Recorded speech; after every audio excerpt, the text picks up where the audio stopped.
오늘 우리 본문을 읽어보았는데 우리가 창세기를 쭉 살펴보면서 새벽기도나 또 시간 살펴보는데 야곱의 이제 얘기가 오늘이 이제 사실 야곱의 얘기로 끝나고 그 다음에 이제 유다와 요셉 얘기로 이어지고 그 요셉에 대한 애굽 생활에 대해서 계속 창세기가 이제 끝자락을 향해서 가고 있습니다. 오늘 이 말씀에서 볼 때 야곱은 큰 슬픔에 젖어 있어요. 왜 이 야곱이 큰 슬픔에 젖어 있을까요? 사랑하는 아들 요셉이 죽었다고 생각했기 때문에. 그 형들이 이제 오던 길에 발견했다고 요셉의 채색 옷을 가지고 왔는데 그 옷에 묻혀 있는 피를 보니까 필경 아들이 죽은 것이 사실이에요.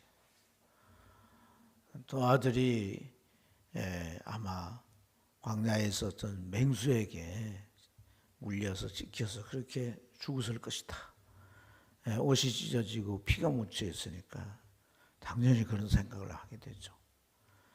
그런 아들을 생각해 보니까 참 광야에서 혼자서 16살밖에 안 된 소년이 맹수를 만나서 피하지도 못하고 그렇게 그 맹수에게 물려서 온몸이 찢겨 죽었다는 것을 상상해 볼 때 그 아비 야곱의 마음도 찢어지듯 아픈 거죠. 너무 그 마음의 아파 견딜 수가 없어서 야곱은 맨날 며칠을 아들을 생각하며 애통하고 그렇게 슬퍼했는데 주변의 사람들이 야곱을 아무리 위로해도 위로가 안 돼요. 또 이제 그래도 이제 남아있는 아들들이 있잖아요. 남아있는 아들들이 아버지 앞에 와서 위로를 해도 아버지 마음에는 그 위로가 될 수가 없는 거예요. 가장 사랑하는 아들인데 그 아들이 그렇게 비참하게 홀로 그렇게 죽었다는 것을 이 아버지는 감당할 수가 없어요. 그래서 오늘 이 말씀에 보면 내가 서울로 내려가서 아들에게로 가겠다. 서울이란 말이 무덤이란 말이거든요. 아들 따라 나도 죽겠다. 보통 이제 자식을 잃게 된 부모님들이 그렇게 말하잖아요. 나도 아들 따라 죽겠다. 딸 따라 죽겠다.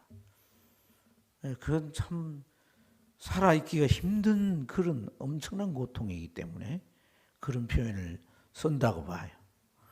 야곱이 아마 참 너무 그 심적인 고통이 커서 견딜 수가 없어서 그렇게 표현을 하지 않았는가.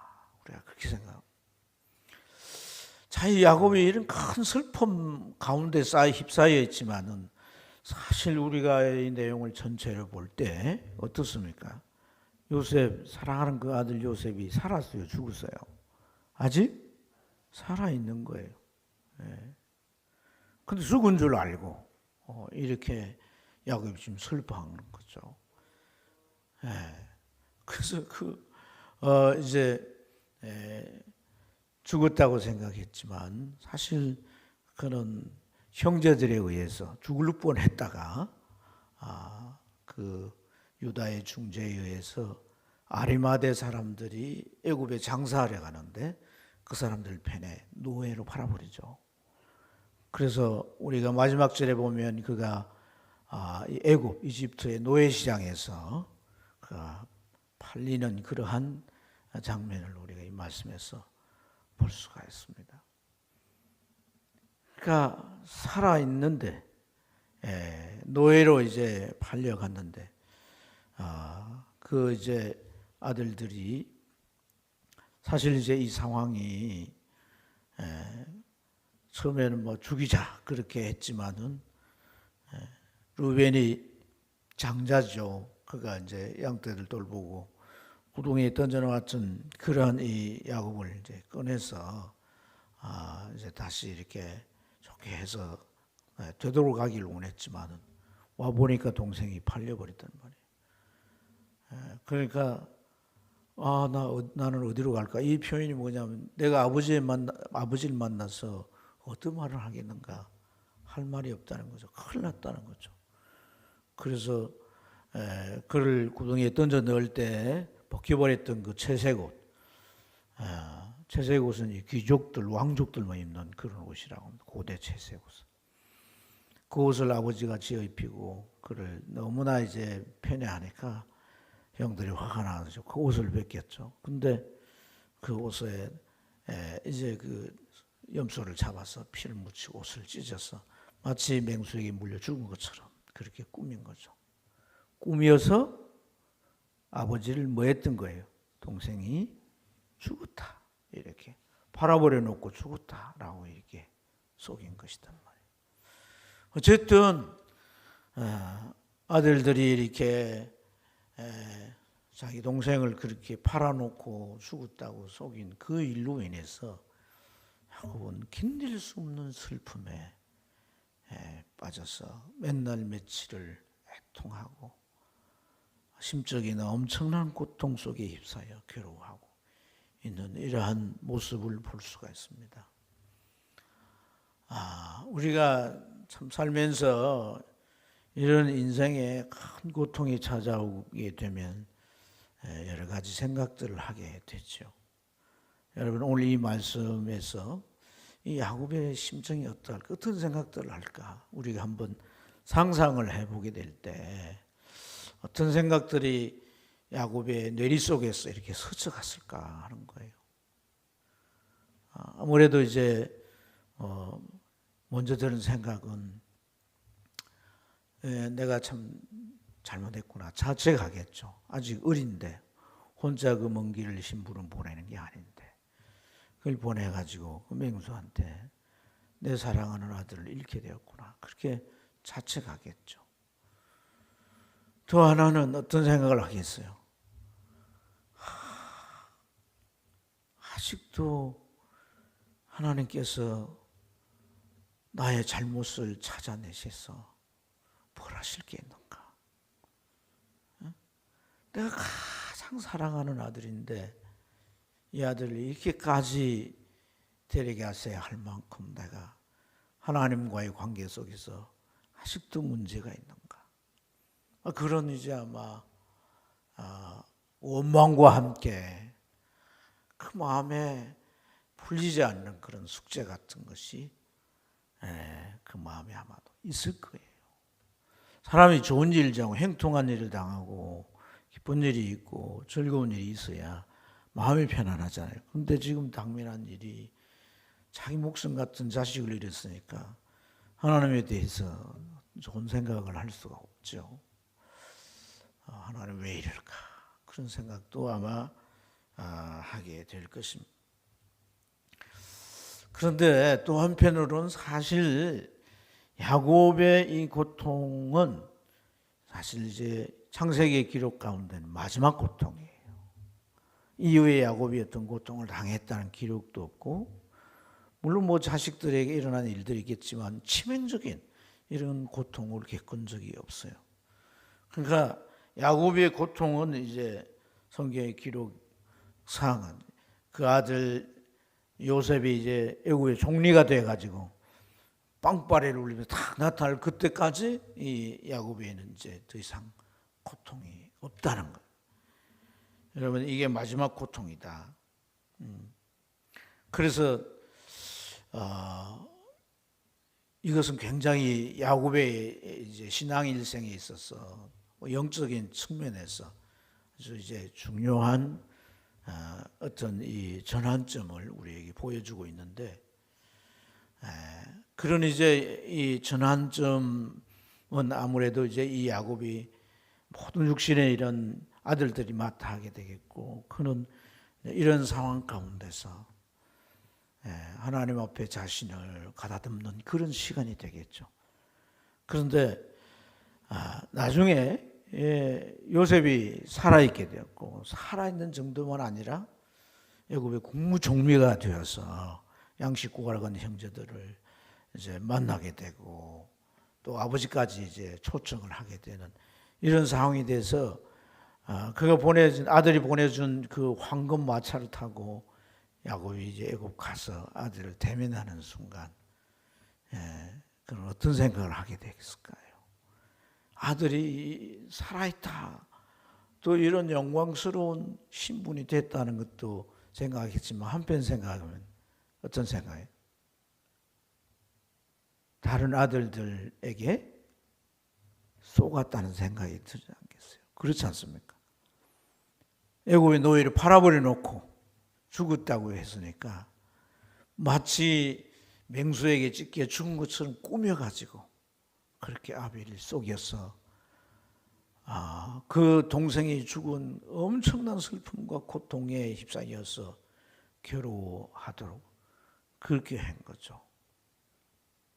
그런 생각을 이제 이 야곱이 깨닫게 됐을 때 야곱 마음 안에는 어떤 마음이 들었겠냐는 거예요.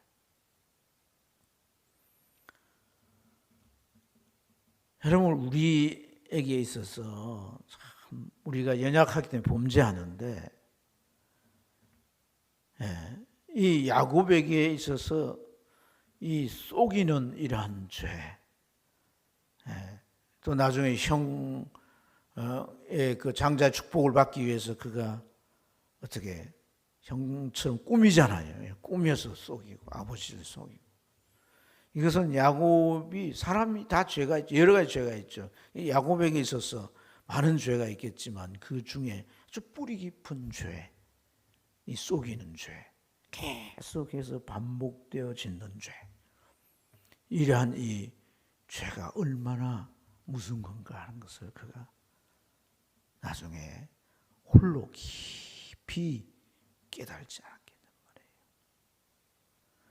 나는 그 죄를 끊었어요. 나는 그 죄를 이제 죄와 그 죄와 상관이 없는 삶이야. 하지만 그 죄에 마치 을과 같은 늑과 같은 것은 자식에게로 연결되어서 그 자식들이 자기를 속에 그 고통 속에 몰아넣었다라는 것을 생각할 때 죄는 과거에 그 죄로 인하여서 자신은 그 죄를 지었지만은 다른 사람들은 그 죄로 인하여 얼마나 고통스럽고 얼마나 그 마음이 괴로웠겠냔 말이죠. 그것이 끝까지 자기 가슴에 비수를 찌르는 이러한 것들을 생각해 볼 때 이 죄라고 하는 게 얼마나 무슨 건가 하는 것을 새삼 계속 깊이 깨닫게 되는 줄로 믿습니다. 여러분, 교회 오면 이제 이 이 죄에 대한 얘기를 많이 하지만은 사실 땅 위에 종교들이 많이 있으나 기독교의 이 본질적인 문제가 다름이 아닌 죄에 대한 문제입니다.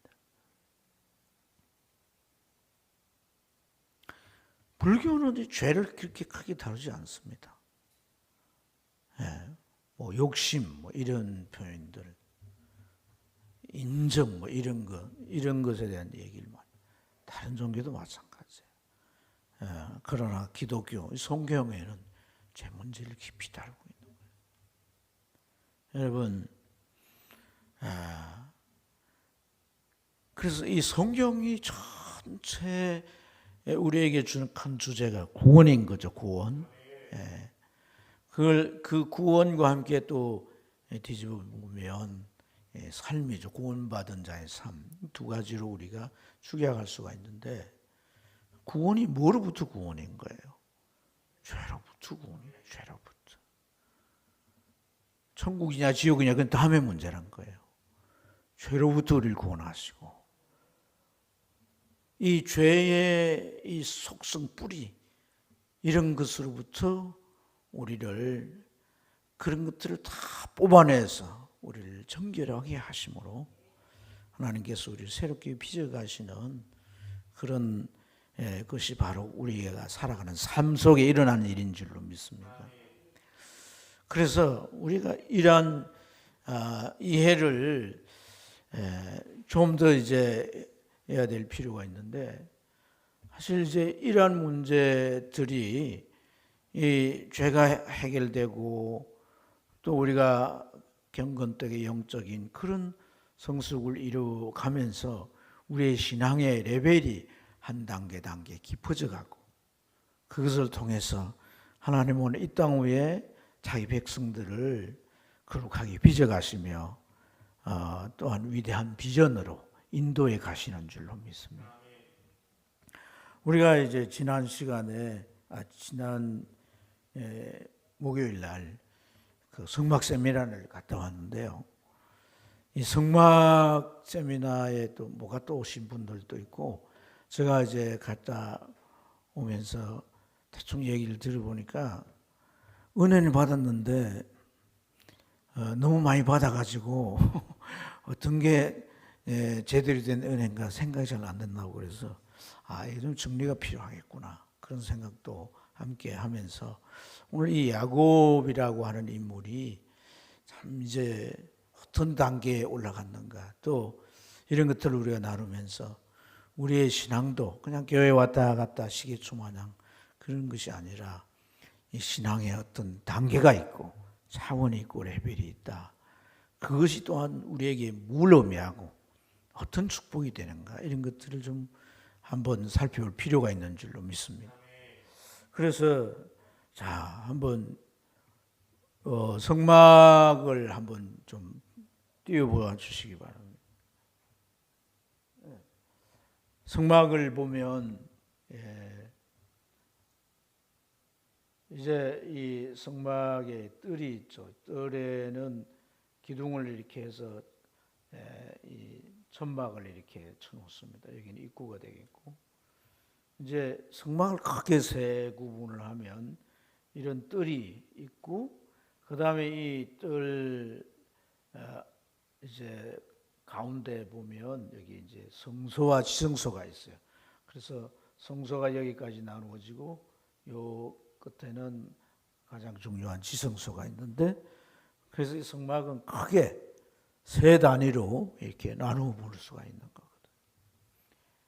그래서 우리가 신앙생활을 한다고 하지만 이 신앙의 단계가 이 뜰의 단계가 있을 수 있고 성소 안의 단계가 있을 수 있고 그리고 지성소의 단계가 있을 수 있다는 거예요. 이 뜰의 단계, 이 뜰에는 일단 들어가면 우리의 죄를 위하여 뭐합니까? 번제를 드리게 되는 거죠. 그죠? 속죄를 위해서. 제사이기도 하고 또 여기는 뭐예요? 깨끗이 씻는 뭐 여기 이제 제물도 씻고 제사장이나 사람들의 손발을 씻는 물두멍이 있습니다. 그러니까 여기 이 뜰에서 행해지는 일은 이 속죄와 씻음을 나타내는 것이라고 할 수가 있습니다. 그래서 이 뜰에 있는 이 차원은 물론 이제 실제 성막에서 일어나는 일과 달리 우리가 의미를 부여할 때 이 뜰의 수준은 어떤 수준이냐? 그냥 교회 왔다 갔다 하는 그런 교인의 수준이라고 할 수 있습니다. 그래서 세상 바깥에서 어떤 죄를 짓고 여기 가서 이제 회개에 속죄를 하고 여기 머물러 있다가 또 다시 나와서 또 죄를 짓고 또 이제 뭐 예배 때나 주일이 되면 가서 하나님 내 이런 잘못을 저질렀는데 용서해 주세요. 그걸 회개하고 또 이제 나가서 세상의 삶을 사는 이런 삶의 반복일 수 있는 거예요. 신앙생활은 여기에 머물러 있는 상태가 되면 안 된다는 거예요. 성소 안으로 들어가야 할 줄로 믿습니다. 자, 그러면은 성소 안에는 어떤 이제 구조가 되어 있느냐? 여기까지가 성소예요. 여기까지가 성소. 이게 단면으로 이제 볼 수 있도록 해놨는데 성소 안에는 세 가지의 성전 기구가 있죠. 이것은 뭐예요?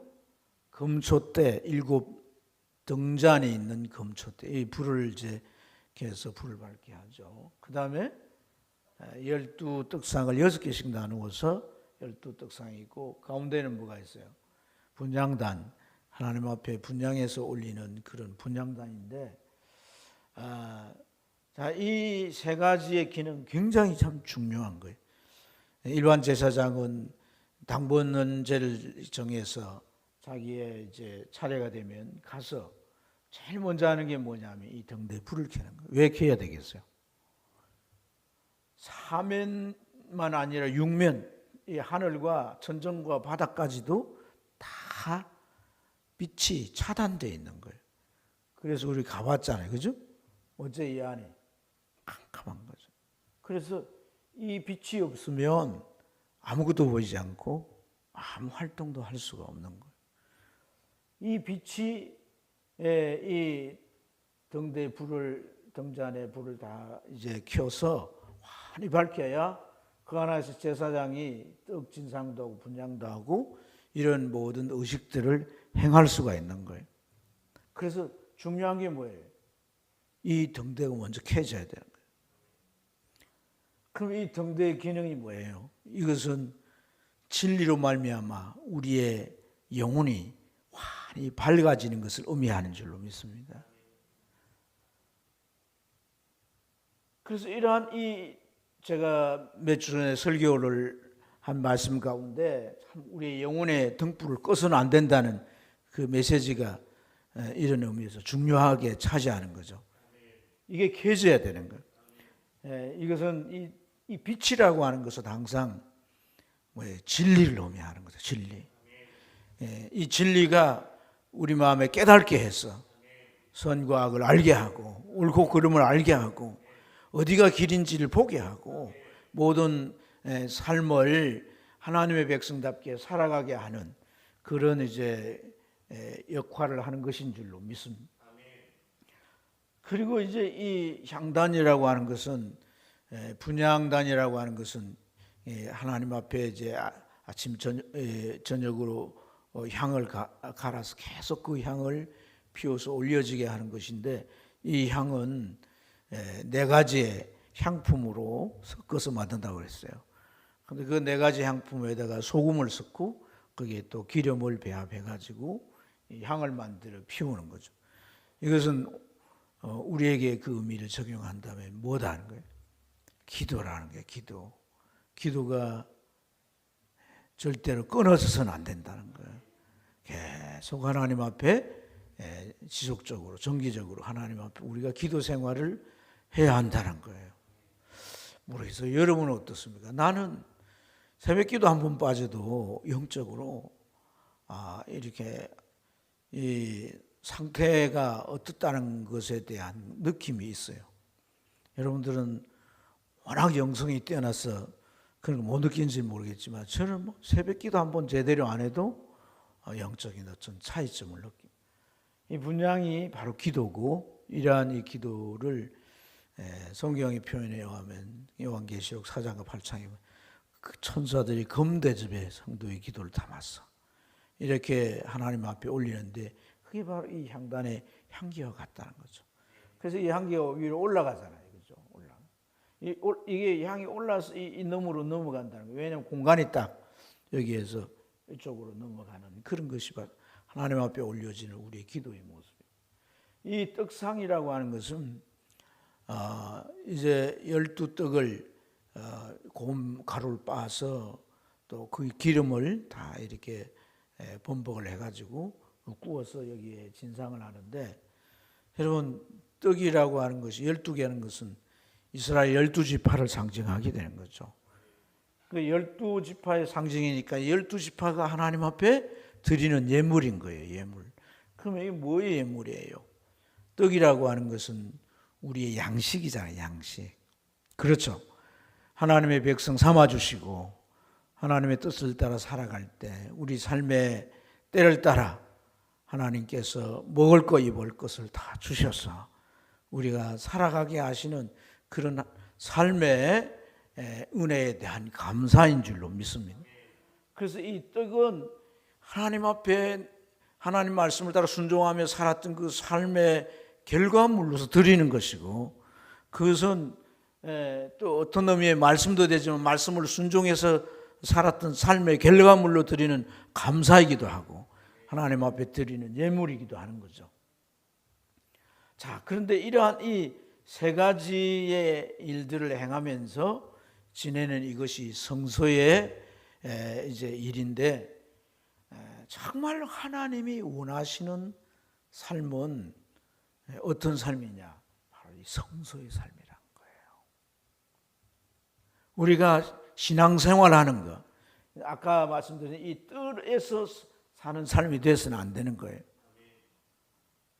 세상에서 뭐 죄짓고 잘못해가지고 하나님 잘못했습니다 회개하고 그래서 끝나고 다시 이 성소 안으로 들어가는 한 단계 더 올라가고 성장하는 신앙이 아니라 다시 이 뜰의 수준에 있는 이런 신앙이 될 때, 지금 이제 기둥들을 세우고 천막을 이렇게 쳐서 울타리를 쳐놨는데, 이 기둥이라고 하는 것은 이렇게 박아놓은 게 아니라 줄을 쳐서 세워놓아요. 여기도 줄 치고 여기도 줄 치고 이쪽으로 쭉 돌아서 줄을 쳐놓아요. 그런데 줄 하나 끊어지면 어떻게 해요? 기둥이 흔들려서 넘어지겠죠. 그렇죠. 성도들이 누구 하나 시험이 들거나 교회를 나가거나 하면 흔들리게 되는 거예요. 그래서 교회를 떠나고 신앙생활을 완전히 던져서 신앙생활을 하지 않는 그런 경우를 우리는 흔히 보는 거예요. 그래서 우리가 이 뜰 안의 신앙에서 성소의 신앙으로 가야 된다는 거예요. 할렐루야. 이 성소의 신앙의 핵심적인 게 뭐냐? 자, 이 등을 켜는 것도 원료가 뭐예요? 기름. 이제 그 향을 피우는데 향에 있어서 꼭 들어가야 될 게 소금, 언약을, 하나님의 말씀인 언약을 의미하는 소금과 함께 들어가는, 이걸 향품을 이렇게 섞어주는 그 기능이 뭐냐면 기름인 거예요. 기름. 또 이 떡을 구울 때도 기름에 이제 반죽을 하고 그 기름을 발라 떡을 굽는 거예요. 이 세 가지의 일들이 우리가 진리의 빛의 비춤을 받고 또 하나님 앞에 기도하고 뿐만 아니라 우리의 삶에 하나님의 도우심의 손길을 통하여 또 우리 삶에 열매 맺는 삶이 되고 하나님 앞에 드릴 게 있는 삶이 되는 데는 반드시 성령과 함께 사는 삶이 되어야 한다는 거예요.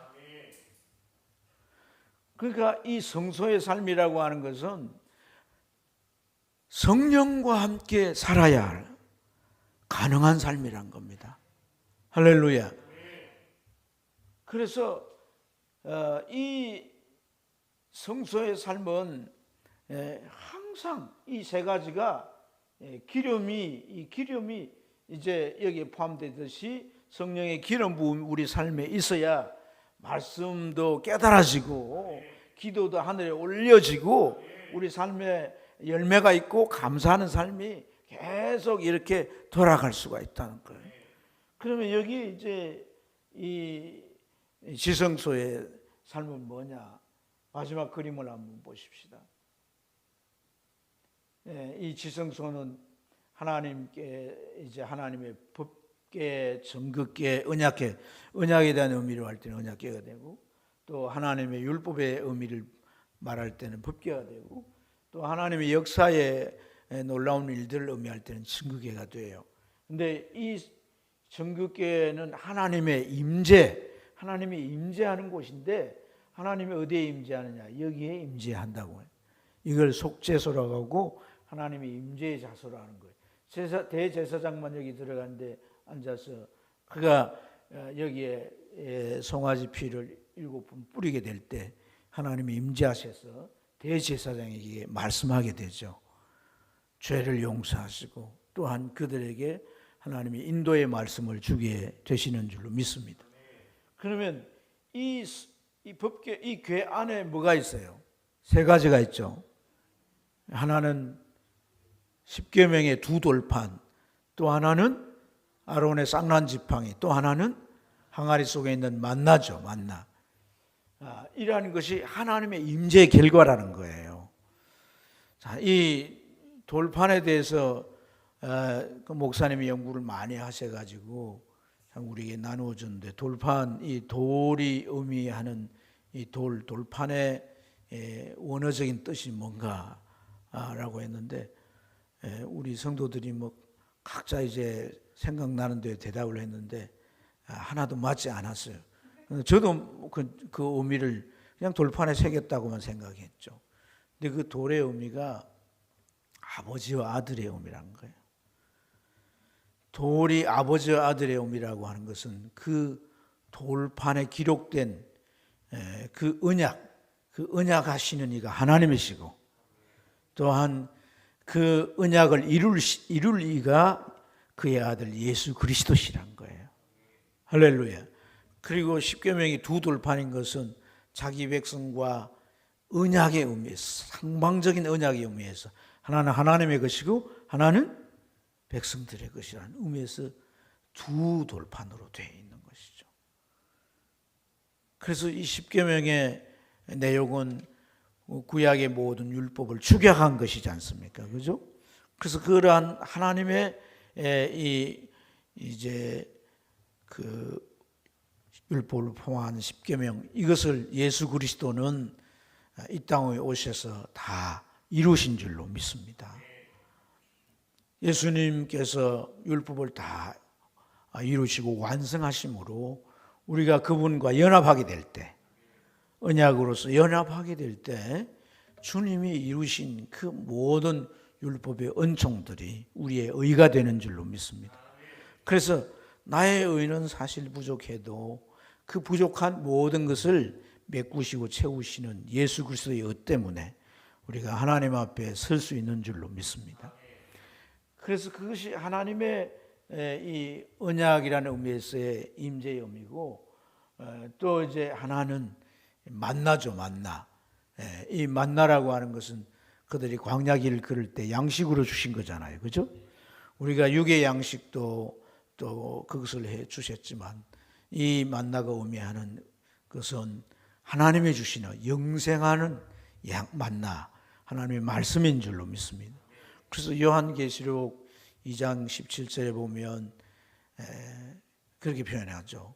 감추었던 만나를 줄 것이다. 할렐루야.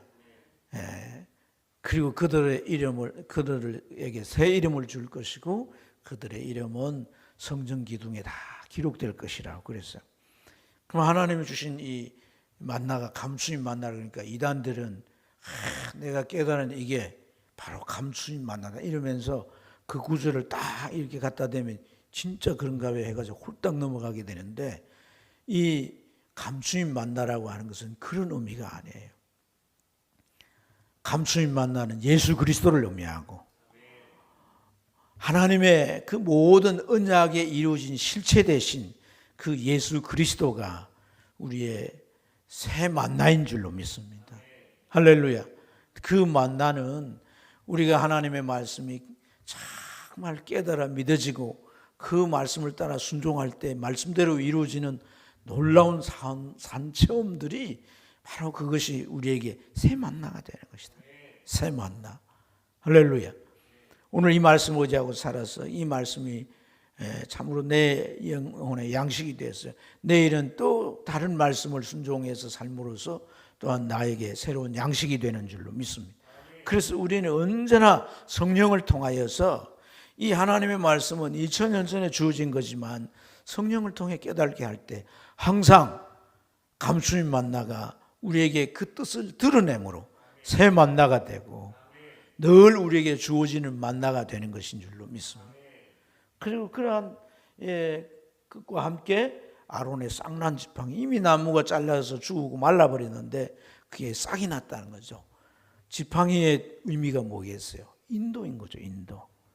하나님의 인도는 어제나 오늘에 동일하다는 거예요. 할렐루야.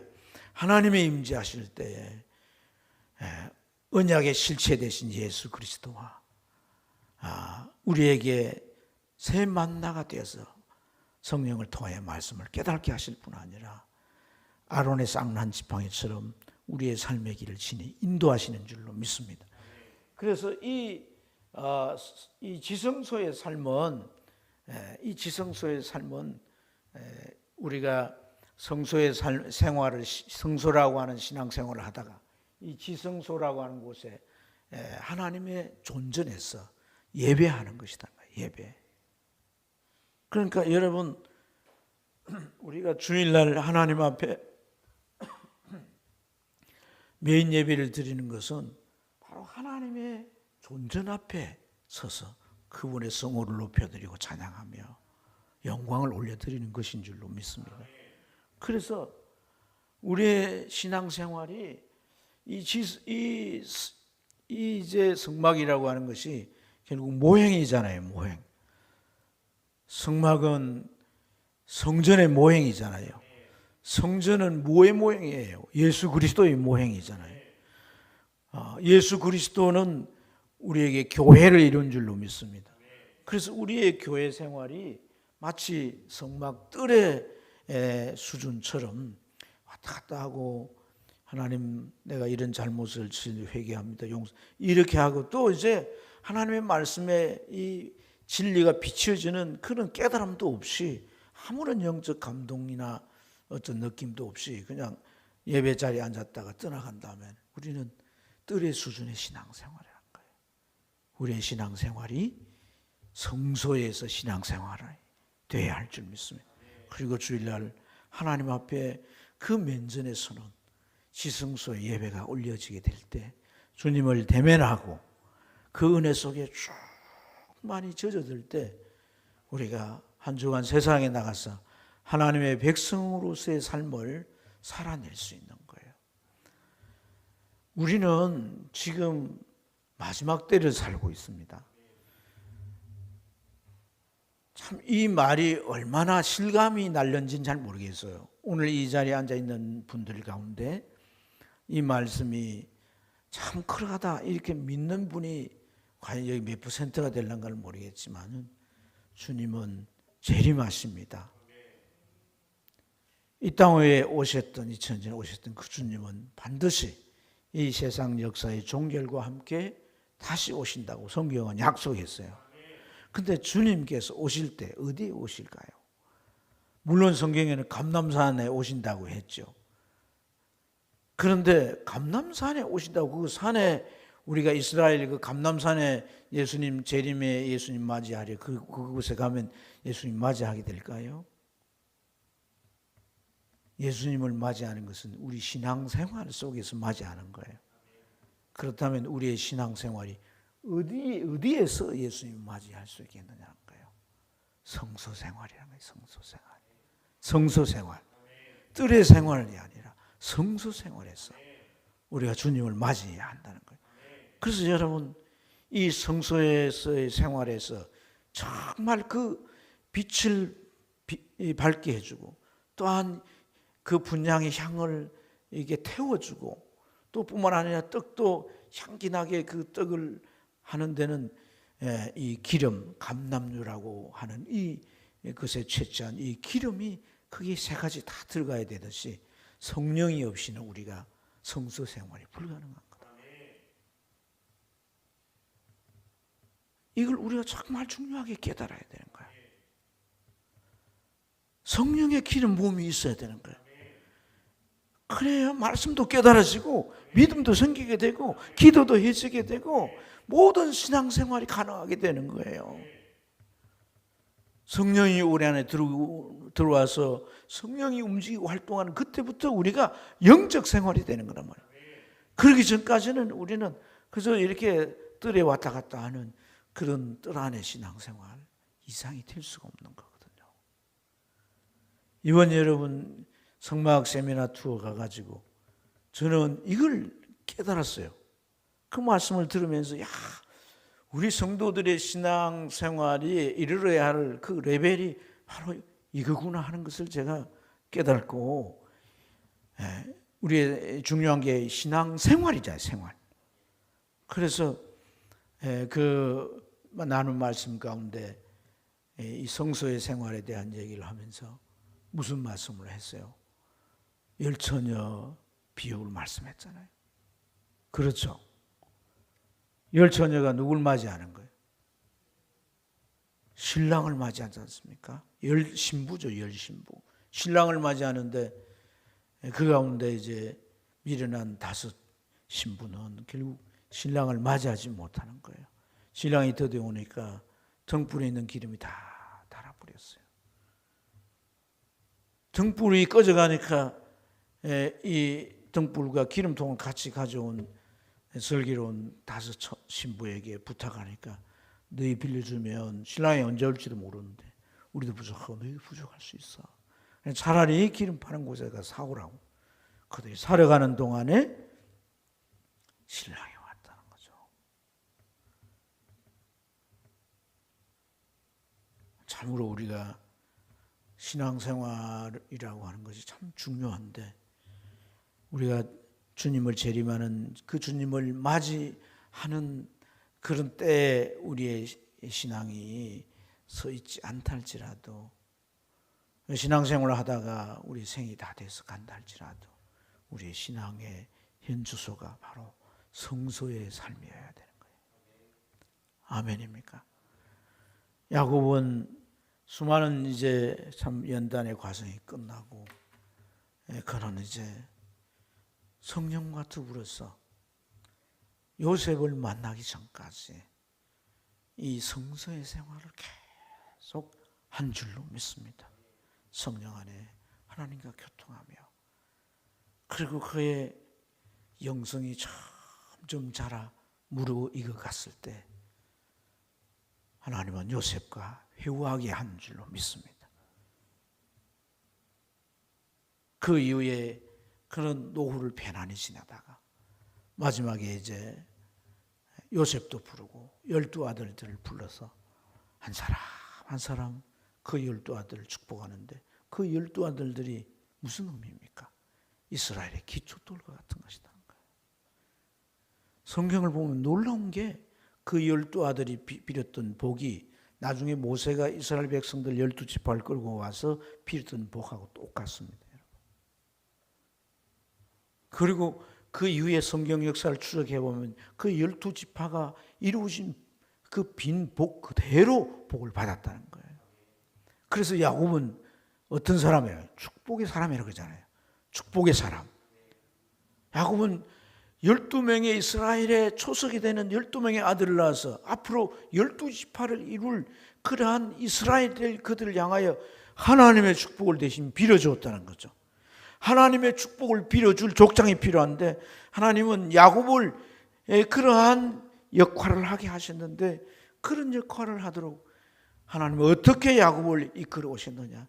그 안에 죄의 뿌리를 다 뽑아내시고, 그 고난, 고통, 그러한 삶의 여러 가지 문제들을 겪으면서 그런 것들을 다 제거한 다음에 이제는 마지막 요셉의 사건을 통해서 마지막 고난을 이제 다 끝내고 주님과의 이 성소 생활을 통해 깊은 교제의 단계에 들어가게 될 때, 나중에 그 12 아들들을 하나님이 직접 복을 빌어주시던 축복하는 그런 축복의 사람이 된 줄로 믿습니다.